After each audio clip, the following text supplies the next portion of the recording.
Hallelujah, praise the lord. ದೇವರ ಪರಿಶುದ್ಧ ನಾಮಕ್ಕೆ ಸ್ತೋತ್ರವಾಗಲಿ. ರಾತ್ರಿ ವೇಳೆಯಲ್ಲಿ ಮತ್ತದಾವರ್ತಿ ನಾವು ವಾಕ್ಯ ಭಾಗವನ್ನು ತೆಗೆದುಕೊಳ್ಳುವಾಗ ಒಂದು ಪ್ರಾರ್ಥನೆ ಮಾಡಿ ಮುಂದೆ ಹೋಗೋಣ. ಕರ್ತನಾದ ದೇವರೇ, ನಿಮಗೆ ಸ್ತೋತ್ರ ಮಾಡಿಕೊಳ್ತೇವೆ ಸ್ವಾಮಿ. ಕರ್ತನೆ, ಈ ವಾಕ್ಯದೊಂದಿಗೆ ಸ್ವಾಮಿ ದೇವರೇ ನೀವು ಮಾತನಾಡಪ್ಪ ದೇವರೇ. ಪವಿತ್ರಾತ್ಮರೇ, ನಿಮಗೆ ಸ್ತೋತ್ರ. ಈ ವಾಕ್ಯವನ್ನು ಸ್ವಾಮಿ ನೀವು ಮಾತನಾಡುವಾಗ ನಾವೆಲ್ಲ ಕೇಳುತ್ತೀವಪ್ಪ.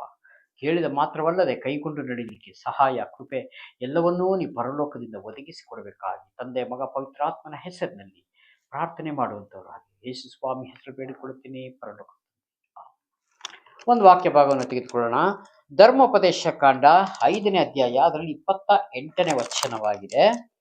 ಧರ್ಮೋಪದೇಶ ಕಾಂಡ 5:28. ಇಲ್ಲಿ ವಾಕ್ಯದ ಏನಂದ್ರೆ, ಏಕದೇವರಾಗಿರುವ ಯೆಹೋವನನ್ನು ಪೂರ್ಣ ಮನಸ್ಸಿನಿಂದ ಸೇವಿಸಬೇಕೆಂದು ಬೋಧನೆ. ಈ 5ನೇ ಅಧ್ಯಾಯದಲ್ಲಿ ಫಸ್ಟಿಗೆ ನಾವು ನೋಡುವಾಗ ಏಕದೇವರಾಗಿರುವ ಒಬ್ಬರನ್ನೇ ಹೇಗೆ ಆರಾಧಿಸಬೇಕು ಎಂಬುದಾಗಿ ಈ ಬೋಧನೆ ಆಗಿದೆ. ಹಾಲೆಲೂಯಾ. ಹಾಗಾಗಿ ನಾವು ಹೇಗೆ ಸೇವಿಸಬೇಕು ಎಂಬುದಾಗಿ ವಾಕ್ಯದ ಮುಖಾಂತರ ನಾವು ನೋಡಿ ಅದರ ಪ್ರಕಾರ ಕಲಿತುಕೊಂಡು ಜೀವಿಸಬೇಕು ಅಂತ ದೇವರು ಬಯಸುವಂತವ್ರು ಆಗಿರ್ತಾರೆ ಪ್ರಿಯರೇ. ಹಾಗಾಗಿ ಈ 28ನೇ ವಚನ ಹೇಳ್ತದೆ, ನಿಮ್ಮ ಮಾತುಗಳು ಯೆಹೋವನು ಕೇಳಿ, ಈ ಜನರು ಹೇಳಿದ ಮಾತುಗಳನ್ನು ಕೇಳಿದ್ದೇನೆ. ಹಾಲೆಲೂಯಾ. ದೇವರು ಹೇಳ್ತಾರೆ ಇಸ್ರಾಯೇಲ್ ಜನರಿಗೆ, ನಿಮ್ಮ ಮಾತು ಯೆಹೋವನು ಕೇಳಿ. ಈ ಮನುಷ್ಯರ ಮಾತುಗಳು ದೇವರು ಕೇಳಿ, ಅಲ್ಲಿ ಏನ್ ಹೇಳ್ತಾರೆ, ದೇವರು ಕೇಳಿ ಈ ಜನರು ಹೇಳಿದ ಮಾತುಗಳನ್ನೆಲ್ಲ ನಾನು ಕೇಳ್ತಾ ಇದ್ದೇನೆ, ಆಲಿಸ್ತಾ ಇದ್ದೇನೆ. ಈ ಲೋಕದಲ್ಲಿ ಯಾವ ಮಾತುಗಳನ್ನು ಆಡಿದರೂ ದೇವರಿಗೆ ಅರ್ಥವಾಗ್ತದೆ, ಯಾವ ಭಾಷೆಯಲ್ಲಿ ಮಾತನಾಡಿದ್ರು ಅರ್ಥ ಆಗ್ತದೆ ಪ್ರಿಯರೇ. ಆದ್ರೆ ಮನುಷ್ಯನಿಗೆ ಒಂದು ಭಾಷೆ ಇದ್ರೆ ಇನ್ನೊಂದು ಭಾಷೆ ಬರುವುದಿಲ್ಲ, ಇಲ್ಲ 4-5 ಭಾಷೆಗಳನ್ನ ಮಾತನಾಡುವವರು ಇರ್ತಾರೆ. ಆದ್ರೆ ಇನ್ನೂ ಅನೇಕ ಭಾಷೆಗಳಿದೆ, ಅದನ್ನ ಮಾತನಾಡಿಕೊಳ್ತಾರೆ. ಆದರೆ ಲೋಕವನ್ನೆಲ್ಲ ಉಂಟು ಮಾಡಿದ ದೇವರಿಗೆ ಪ್ರತಿ ಒಂದು ಭಾಷೆ ಎಲ್ಲವನ್ನು ಅವರಿಗೆ ಅರ್ಥ ಆಗ್ತದೆ. ಆದ್ರೆ ಇಲ್ಲಿ ಹೇಳ್ತದೆ, ಯೆಹೋವನು ಕೇಳಿ, ನನಗೆ ಈ ಜನರು ನನಗೆ ಹೇಳಿದ ಮಾತುಗಳನ್ನೆಲ್ಲ ಕೇಳಿದ್ದೇನೆ. ಹಾಲೆಲೂಯಾ. ಆ ಮಾತುಗಳನ್ನೆಲ್ಲ ಒಳ್ಳೆಯವೇ. ಯಾವ ಮಾತು ಒಳ್ಳೆಯದಾಗಿರ್ತದೆ? ದೇವರು ಇಷ್ಟಪಡುವಂತ ಮಾತು ಯಾವುದು? ಯಾವಾಗಲೂ ದೇವರನ್ನ ಮಾತುಗಳನ್ನ ಆಡುತ್ತಾ ವಾಕ್ಯಗಳೊಂದಿಗೆ ವಾಕ್ಯವನ್ನು ಓದುತ್ತಾ ಸದಾಕಾಲ ದೇವರಲ್ಲಿ ನಾವು ಒಡನಾಟವನ್ನು ಇಟ್ಟುಕೊಂಡು ಎಲ್ಲಾ ಜನಾಂಗಗಳ ಹತ್ರನೂ, ಅಂದರೆ ದೇವರ ಮಕ್ಕಳ ಹತ್ರ ಇರ್ಬೋದು, ಲೋಕದವರ ಹತ್ರ ಇರ್ಬೋದು, ಎಲ್ಲ ಹತ್ರನೂ ನಾವು ಒಳ್ಳೆ ನುಡಿಗಳನ್ನ ಆಡುವಂತ. ಅವಾಗ ಏನ್ ಹೇಳ್ತೆ, ಈ ಮಾತುಗಳು ಒಳ್ಳೆಯವೇ. ಈ ಮಾತು ಒಳ್ಳೆದು ಅಂತ ಹೇಳಲಿಕ್ಕೆ ದೇವರು ಒಬ್ಬರೇ ಸಾಧ್ಯ, ಬಾಕಿ ಯಾರು ಹೇಳಲಿಕ್ಕೆ ಆಗುವುದಿಲ್ಲ. ಇಲ್ಲಿ ನಾಲ್ಗೆ ಮೇಲಿಂದ ಮಾತುಗಳನ್ನ ಈ ಲೋಕದಲ್ಲಿ ಹೇಳಬಹುದು, ಆದರೆ ಪರಲೋಕದ ದೇವರು ಒಳ್ಳೆಯದು ಅಂತ ನುಡಿದರೆ ನಾವು ಅಲ್ಲಿ ತಿಳ್ಕೋಬೇಕು, ದೇವರು ನನ್ನ ಮಾತು, ನನ್ನ ನಡತೆ, ನನ್ನ ಕುಟುಂಬವನ್ನು ಇಷ್ಟಪಟ್ಟಿದ್ದಾರೆ. ಈ ಮಾತುಗಳನ್ನು ಆಡುವವರು ಎಷ್ಟು ಜನ ಇದ್ದೀವಿ ಪ್ರಿಯರು? ನಾವು ದೇವರ ಮಕ್ಕಳು ಅನ್ನಿಸಿಕೊಂಡಿದ್ದೀವಿ ನಿಜ, ಆದರೆ ದೇವರಿಗೆ ಮೆಚ್ಚುಗೆ ಆಗದ ರೀತಿಯಲ್ಲಿ ನಾವು ಹೇಗೆ ಬದುಕಬೇಕು ಎಂಬುದಾಗಿ ನಾವು ಆಲೋಚನೆ ಮಾಡಿಕೊಳ್ಳಬೇಕು. ಈ ಮಾತುಗಳನ್ನೆಲ್ಲ ಒಳ್ಳೆಯವೇ. ನನ್ನಲ್ಲಿ ಭಯ ಭಕ್ತಿ ಉಳ್ಳವರಾಗಿ ನನ್ನ ಆಜ್ಞೆಗಳನ್ನು ಅನುಸರಿಸುವ ಮನಸ್ಸು ಯಾವಾಗಲೂ ಅವರಲ್ಲಿ ಇದ್ದರೆ ಎಷ್ಟೋ ಮೇಲು. ಹಾಲೆಲೂಯಾ. ಆಲಯಕ್ಕೆ ಹೋಗಿ ಪ್ರಾರ್ಥನೆ ಮಾಡಿ, ವಾಕ್ಯ ಓದಿ, ಹಾಡುಗಳನ್ನ ಆಡಿ, ಎಲ್ಲವನ್ನು ಮಾಡಿ ಮುಗಿಸಿದ ಮೇಲೂ ಸತ ನಾವು ಹೊರಗಡೆ ಬಂದ್ರು ಅದೇ ರೀತಿಯಾಗಿ ಜೀವಿಸಬೇಕು. ಅವಾಗ ಇಲ್ಲಿ ಏನ್ ಹೇಳ್ತದೆ, ಯಾವಾಗಲೂ ಅವರಲ್ಲಿ ಇದ್ದರೆ ಎಷ್ಟೋ ಮೇಲು. ಯಾವ ಮಾತುಗಳು? ದೇವರನ್ನ ಅನುಸರಿಸಿ ನಡೆಯುವಂತ ಮಾತುಗಳು. ಈ ಲೋಕಕ್ಕೆ ಸಂಬಂಧಪಟ್ಟ ಮಾತುಗಳಿಗೆ ದೇವರಲ್ಲಿ ಹೇಳ್ತಾ ಇಲ್ಲ. ಹಾಲೆಲೂಯಾ. ಮೇಲು. ಆಗ ಅವರಿಗೆ ಅವರ ಸಂತತಿಯವರೆಗೂ ಯಾವಾಗಲೂ ಶುಭ ಉಂಟಾಗುವುದು. ನೋಡ್ರಿ, ಹಾಲೆಲೂಯಾ. ನಾವು ಮಾಡಿದ ಒಳ್ಳೆ ಕ್ರಿಯೆ, ನಾವು ಮಾಡಿದ ಒಳ್ಳೆ ಪ್ರಾರ್ಥನೆ, ನಾವು ನಡೆಯುವಂತ ಒಳ್ಳೆ ಮಾರ್ಗ, ನಾವು ಬೋಧಿಸುವಂತ ಅನೇಕ ಒಳ್ಳೆ ದೇವರ ವಾಕ್ಯವನ್ನು ಬೋಧಿಸುವಾಗ ನಾವು ಇಲ್ಲಿ ಪಡುವಂತ ಪ್ರಯಾಸ ಯಾರ ಮೇಲಂತೆ? ಅವರ ಸಂತತಿ ಮೇಲೆ ಇರ್ತದೆ. ದೇವರು ಎಷ್ಟು ಒಳ್ಳೆಯವರು ನೋಡ್ರಿ. ನಮಗೆ ನಿಮಗೆ ಮಾತ್ರ ಈ ಅವಕಾಶಗಳನ್ನು ಒಳ್ಳೇದು ಮಾಡಲಿಲ್ಲ.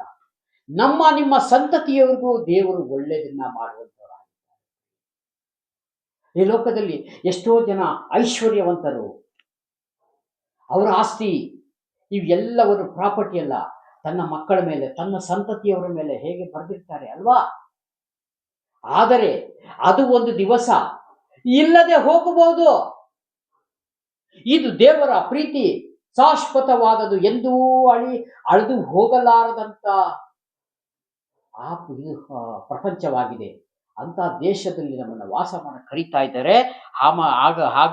ಹಾಗಾಗಿ ಈ ಲೋಕದಲ್ಲೂ ಯಾವಾಗಲೂ ಅವರ ಸಂತತಿಯವರೆಗೂ ಯುಗ ಯುಗಾಂತರಗಳಲ್ಲೂ ಶುಭವನ್ನು ಉಂಟು ಮಾಡುವುದು. ದೇವರು ನಮಗೆ ಶುಭ ಉಂಟಾಗುವುದು. ನಿಮ್ಮ ನಿಮ್ಮ ನಿಮ್ಮ ಡೇರೆಗಳಿಗೆ ತಿರುಗಿ ಹೋಗಿರಿ ಎಂದು ಅವರಿಗೆ ಆಜ್ಞಾಪಿಸಿದನು. ನಿಮ್ಮ ಡೇರೆಗಳು ಪ್ರಾರ್ಥನೆ, ವಾಕ್ಯ, ದೇವರಲ್ಲಿ ಭಯ ಭಕ್ತಿ ಉಳ್ಳವಾಗಿ ಜೀವಿಸಿ ನಿಮ್ಮ ಡೇರೆಗಳಿಗೆ ಹಿಂದಿರುಗಿರಿ. ನಿಮ್ಮ ಮನೆಗಳಿಗೆ ಹೋಗಿರಿ. ಹೋಗಿಬಿಟ್ಟು ಮತ್ತೆ ಅಲ್ಲಿ ಸುಮ್ಮನೆ ಇರುವುದಲ್ಲ, ನಿಮ್ಮ ಕೆಲಸಗಳನ್ನು ಮಾಡ್ತಾ ಇರ್ತೀರಿ. ಅದರ ಜೊತೆಗೆ ಯಾವಾಗಲೂ ದೇವರ ಸ್ತುತಿಗಳನ್ನ ಹೊರಟು ಬರಲಿ. ನಿಮ್ಮ ಒಳಗಡೆ, ನಿಮ್ಮ ಅಂತರಂಗದಲ್ಲಿ ದೇವರು ನಡೆಯುವುದನ್ನು ನೋಡಿ ತಂದೆ ಫಲ ಕೊಡ್ತಾರೆ ಎಂಬುದಾಗಿ ವಾಕ್ಯ ಸತ ನಮಗೆ ದೇವರು ತೋರಿಸಿಕೊಟ್ಟಿದ್ದಾರೆ ಅಲ್ವಾ? ಹಲ್ಲೆಲೂಯ. ಹಾಗಾಗಿ ಈ ಕೊಟ್ಟಂತ ಸಂದೇಶಕ್ಕಾಗಿ ಇನ್ನೂ ಅನೇಕ ವಾಕ್ಯಗಳಿದೆ, ಅದಕ್ಕೆ ನಾನೀಗ ಹೋಗ್ತಾ ಇಲ್ಲ. ನೋಡಿ, ಮತ್ತಿಲ್ಲಿ 7ನೇ ಅಧ್ಯಾಯ 9ನೇ ವಚನ ಹೇಳ್ತಿದೆ, ಆದದರಿಂದ ನಿಮ್ಮ ದೇವರಾದ ಯೆಹೋವನೊಬ್ಬನೇ ದೇವರೆಂದು ತಿಳಿದುಕೊಳ್ಳಬೇಕು. ಮತ್ತೆ ದೇವರು ಆಜ್ಞಾಪಿಸ್ತಾ ಇದ್ದಾರೆ. ಇಲ್ಲಿ ಇದೇ ಧರ್ಮೋಪದೇಶ ಕಾಂಡ 7ನೇ ಅಧ್ಯಾಯ ನಾವು ಓದಿದ್ದು 5:28.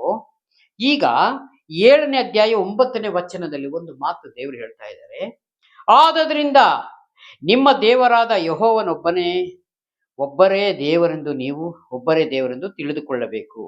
ಆತನು ನಂಬಿಗಸ್ತನಾದ ದೇವರು, ತನ್ನನ್ನು ಪ್ರೀತಿಸಿ ತನ್ನ ಆಜ್ಞೆಗಳನ್ನು ಅನುಸರಿಸುವವರಿಗೆ ವಾಗ್ದಾನ ಮಾಡಿದ ವಾಗ್ದಾನವನ್ನು, ಕೃಪೆಯನ್ನು ಅವರ ಸಂತತಿಯವರಲ್ಲಿ 1000 ತಲೆಯವರೆಗೂ ನೆರವೇರಿಸುವನಾಗಿದ್ದೇನೆ. ಹಲ್ಲೆಲೂಯ.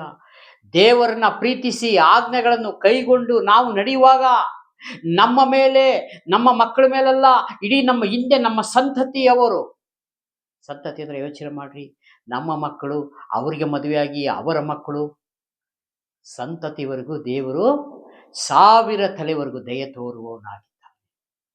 ಪ್ರಿಯರೇ, ಇಂಥ ದೇವರು ನಮಗೆ ಸಿಕ್ಕಿರೋದು ನಿಜವಾಗ್ಲೂ ನಾವು ಭಾಗ್ಯವಂತರು. ನೀವು ಭಾಗ್ಯವಂತರು ಪ್ರಿಯರೇ. ಹಾಗಾಗಿ ಕೊಟ್ಟಂಥ ಸಂದೇಶಕ್ಕಾಗಿ ಸ್ತೋತ್ರ ಮಾಡಿಕೊಂಡು ಒಂದು ಚಿಕ್ಕ ಪ್ರಾರ್ಥನೆ ಮಾಡಿಕೊಡೋಣ. ಯಾಕೆಂದರೆ ದೇವರು ಆಕಾಶ ಭೂಮಿ ಅಳೆದೋಗ್ಬೋದು, ಇಲ್ಲಿ ಬರ್ತಿರೋದು ಒಂದೊಂದು ಮಾತು ಸತ ಯಾವುದು ಇಲ್ಲ ಅಂತ ನಾವು ಹೇಳಿಕೆ ಹಾಕಬಹುದೇ ಇಲ್ಲ ಪ್ರಿಯರೇ. ಅದಕ್ಕೆ ಇದಕ್ಕೆ ಸತ್ಯವೇದವು ಒಂದು ಸುಳ್ಳು ಇಲ್ಲದೆ ಮಾತಾಗಿದೆ, ದೇವರ ಮಾತು. ಹಲ್ಲೆಲೂಯ. ಇಂಥ ಸಂದೇಶ, ಇಂಥ ವಾಕ್ಯಗಳನ್ನು ಕೊಟ್ಟಿರುವಂಥ ನಮ್ಮ ದೇವರು ಮಹಾ ಬಲಿಷ್ಠರು. ಅನೇಕ ಜನಾಂಗಗಳಿಗೆ ದೇವರು ಆಶೀರ್ವಾದ ಮಾಡಿ ಜಗತ್ತಿಗೆ ಕರೀತಾ ಇದ್ದಾರೆ. ಆದರೆ ಅಲ್ಲಿ ಹೋಗೋರ ಅಲ್ಪ ಸ್ವಲ್ಪ ಜನಗಳೇ ಇರ್ಬೋದು. ಆದರೆ ನಮ್ಮ ಕೆಲಸ ಅನೇಕ ಜನಗಳಿಗೆ 2 ಮಾತನ್ನ, ಯೇಸುಸ್ವಾಮಿ ಮಾತುಗಳನ್ನು ತಿಳಿಸುವಂಥವರಾಗಿರಬೇಕು. ಹಾಗಾಗಿ ಕಣ್ಮುಚ್ಚಿ ಪ್ರಾರ್ಥನೆ ಮಾಡಿ. ಪ್ರೀತಿ ಸ್ವರೂಪನಾದ ದೇವರೇ, ರಾಜಾದಿರಾಜನೇ, ಲೋಕಕ್ಕೆ ರಕ್ಷಕನು ಬೆಳಕು ಆಗಿರುವ ನಮ್ಮ ದೇವರೇ, ಮಹಿಮೆಯ ಅರಸನು ನೀವು ಸ್ವಾಮಿ. ಯೇಸು ಸ್ವಾಮಿ ಹೆಸರಿನಲ್ಲಿ ಪ್ರಾರ್ಥಿಸ್ತೇನೆ, ಬೇಡಿ ಹೊಂದುತ್ತೇನೆ, ಜೀವವುಳ್ಳ ಪರಲೋಕದ ತಂದೆ ಆದ ದೇವರೇ. ಕರ್ತನ ವಿಡಿಯೋ ಮುಖಾಂತರ ನೋಡುತ್ತಿರುವಂಥ ಪ್ರತಿಯೊಬ್ಬರು ಸಹೋದರಿ ನೆನೆಸಿ ನಿಮ್ಮ ಕರಗಳಲ್ಲಿ ಒಪ್ಪಿಸಿಕೊಡ್ತೀನಿ. ಅವರೆಲ್ಲ ಕಷ್ಟ, ದುಃಖ, ಸಮಸ್ಯೆಗಳು, ರೋಗದಲ್ಲಿ ಯಾವ ಸಮಸ್ಯೆಗಳಿದ್ರು ಯೇಸುಸ್ವಾಮಿ ಹೆಸರಿನಲ್ಲಿ ಎಲ್ಲರಿಗೂ ಬಿಡುಗಡೆಯಾಗಿ ಪ್ರಾರ್ಥನೆ ಕೇಳಿದ್ದಕ್ಕಾಗಿ ಸ್ತೋತ್ರ. ಯೇಸುಸ್ವಾಮಿ ಹೆಸರಿನಲ್ಲಿ ಬೇಡಿಕೊಳ್ಳುತ್ತೇನೆ. Praise God. God bless you. ದೇವರೆಲ್ಲರನ್ನು ಆಶೀರ್ವದಿಸಲಿ. ಆಮೆನ್.